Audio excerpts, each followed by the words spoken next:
Uh, Try to get Kitty in here first. You say hi? Huh?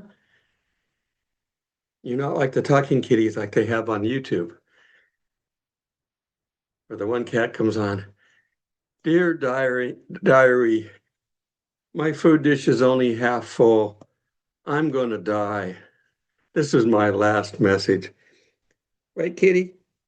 Okay, well, I'm gonna put Kitty out and I'll be right back.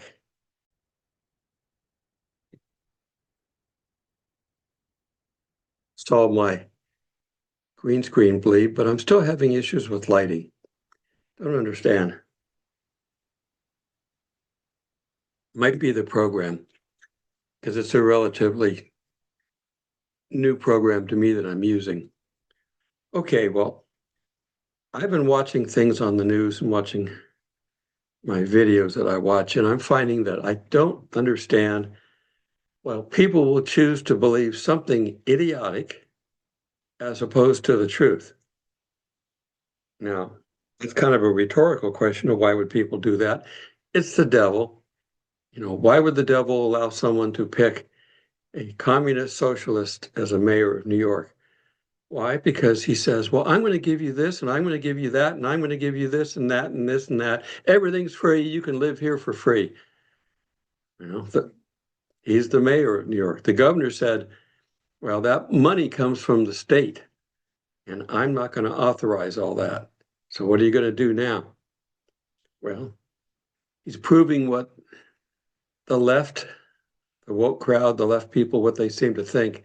It's intentions that count more than anything. Anybody who says, well, it's going to be tough times and we're going to have to work through it, but we'll get through it. Nobody wants to hear that. They want freebies. They want the swish and flick Harry Potter solution.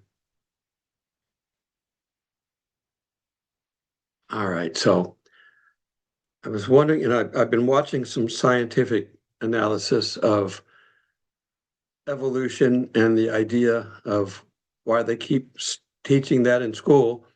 We know now that the schools are out to brainwash our kids. Be very careful. The earlier, the better. And anecdotally, we saw that when we were raising our boys. My wife wanted to be with the kids as they were growing up in those early years. And so she got a job at one of the, I don't want to mention names, but one of the child care organizations. So she'd take them to work with her and drop them off. She didn't manage them herself, somebody else did, but she was there with them all day. And this was great for the longest time because the teachers there cared about the children. They taught them. My phone was starting to act like it was going to go off. I don't want to do that. They were teaching them how to draw in coloring books, how to, you know, write their names in the alphabet and things like that. And then the government got involved. Said, here's some free money. Use it, get used to it. A couple of years later, she was there for quite a while. Towards the end, before she quit and before we pulled the kids out, they came in and said, well, now that you're taking the money, we have some rules for you to follow. And that's what they did. They came in and said, you have to basically let them run free. You can't discipline them. You can't teach them. You can't do anything. You're a babysitter. Now, that's not the words they used, but they basically said, you can give them a white piece of paper with nothing on it to draw on, and you can't help them. You can't draw something and have them fill it in. They have to be totally left on their own. We know children can't be left on their own. They have to be taught. They have to be given direction. They have to be given discipline to a degree because they don't know any of that. They've grown up without it. So the quality of the kids getting to elementary school went down drastically, and they complained about it, but there was nothing they could do because soon they'd be guilty of the same problem, taking money from the government. The government should never give money out for that kind of stuff. Social Security is, you know, It's not the government's money, it's our money. We paid into it, but they're acting like it's theirs. I think they're going to try to reclassify it. I don't know. I worry about whenever the government wants to reclassify something, that means they're up to something.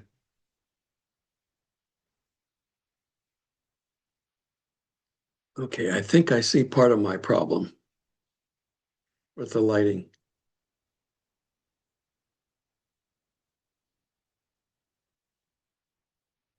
See, I do have a green screen behind me, but the pictures on the wall are over on this wall here.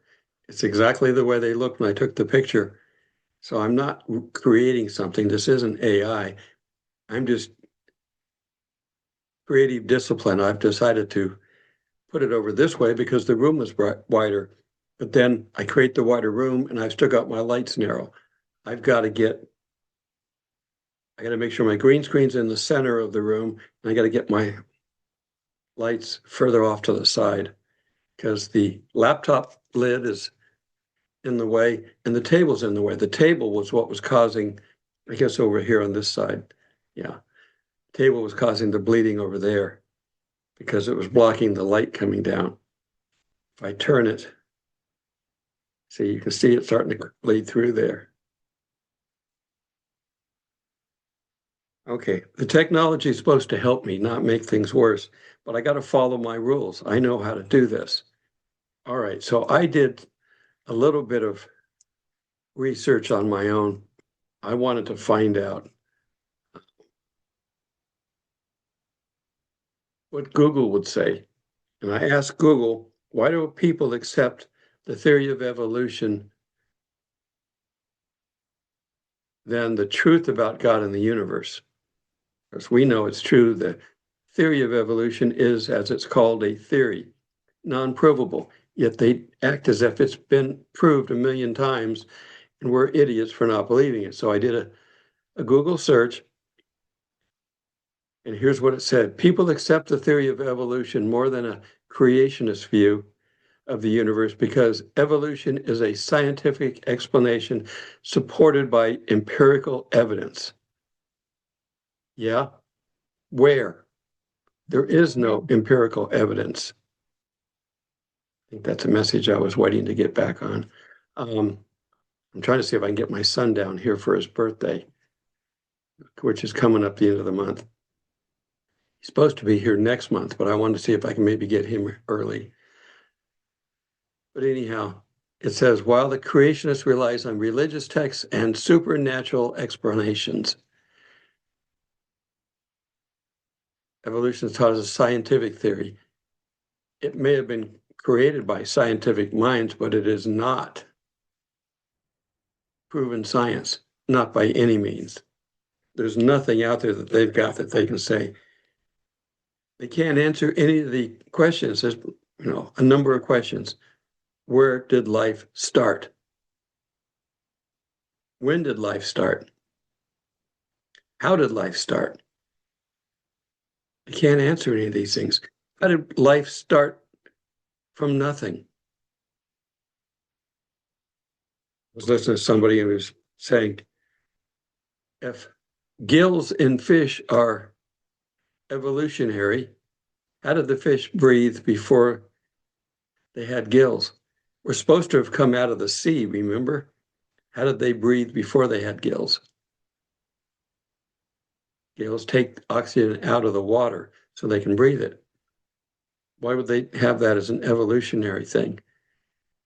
And randomness does not create. One of the things that they really don't like about our religious belief system is their timing. Now, I don't agree with those that say the earth is 6,000 years old.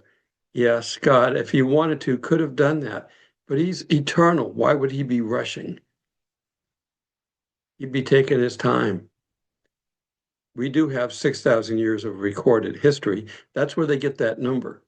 They're calculating the generations that have lived and that we have recorded in the Bible. But it doesn't say the earth is 6,000 years, and it leaves a lot of gaps in there. And how long are these gaps? We don't know. The word day is used, and it's a proper Hebrew day word. So the word day is used. But how would you explain to somebody who had no ability to read and write the creation and make it very simple? The KISS principle. I'm not going to say it out loud. I'm almost out of coffee again. I'm going to have to either get me a pot. I'm trying to appropriate another table. This one here is wiggly because it's a folding table and it's on carpet. I need a more stable table, and I can put this one over to the side and put a coffee pot on it. How's that? I have to stop and pause and get up and go get coffee, but I don't have to. Every time I go out that door, the cat's waiting, and he runs in and then under the couch. Then I got to chase him out. So it makes life easier for me if I don't have to open the door once I close it. All right. God says that he's going to give great delusion to those whose minds are on the devil and on the world because they're refusing to accept Christ. They're refusing to accept God. He says, fine, I'll give you the grandest delusions you can imagine because you're not accepting Christ and God.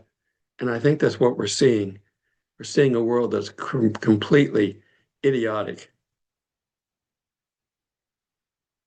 We're finding out that there's more and more corruption in our government. Every day somebody else is being exposed. And I like the fact that they keep trying to look at the evidence that points to Trump. And then they look up what the evidence is they just listed, and it says Trump was not involved, period. Well, not that evidence, the other stuff that we haven't found yet. They are completely blithering idiots. I'm surprised Satan's able to do that, but I'm surprised that the people are saying it, but I'm more surprised that they were accepting it on the other side. Crazy. We've got people who shouldn't even be in office getting in office and talking. We have someone, in order to get to this country, married her brother. That's a loophole, and it's a major religious loophole. But in their religion, they can lie, cheat, steal, and murder, and it's okay if it's furthering their religious cause. We had times in the Old Testament where God told the people to be, move right in, take over, and kill everybody in sight if need be. But that was a different time, and we don't know what the people were like. We've had infiltrations of bad people throughout history. The whole idea of Noah was to eliminate the bad people on earth, of which Satan probably got in and contributed to the delinquency of the DNA or whatever they did, the Nephilim and all the other stuff. So we got to trust God. You've got to have faith that he's going to take care of you, even in times that are bad. Everything good comes from above, and everything has a purpose. Just trust him. Now, I'm recording this on Sunday, so I'm making it a little bit shorter video. We'll get through this. God will get all of us through it, every one of us. He may have plans individually for some people watching this, but be grateful for it. People of Jesus's time were glad, maybe not joyously glad, but glad to sacrifice themselves for Jesus because they saw him. They didn't have to worry about faith like we do, but they saw him and they gave their life for him. We haven't seen him. Nobody that I know has seen him. I haven't seen him. I see images of him like a shadow puppet. Like I'm looking at my shirt. There's my shadow puppet. That's all we see of him. We don't see him up to face to face. We see through a mirror dimly, but soon face to face. So hang in there. Take care of yourself. Take care of your friends and family. Pretty soon, this will be over. Till we meet in the clouds. God bless.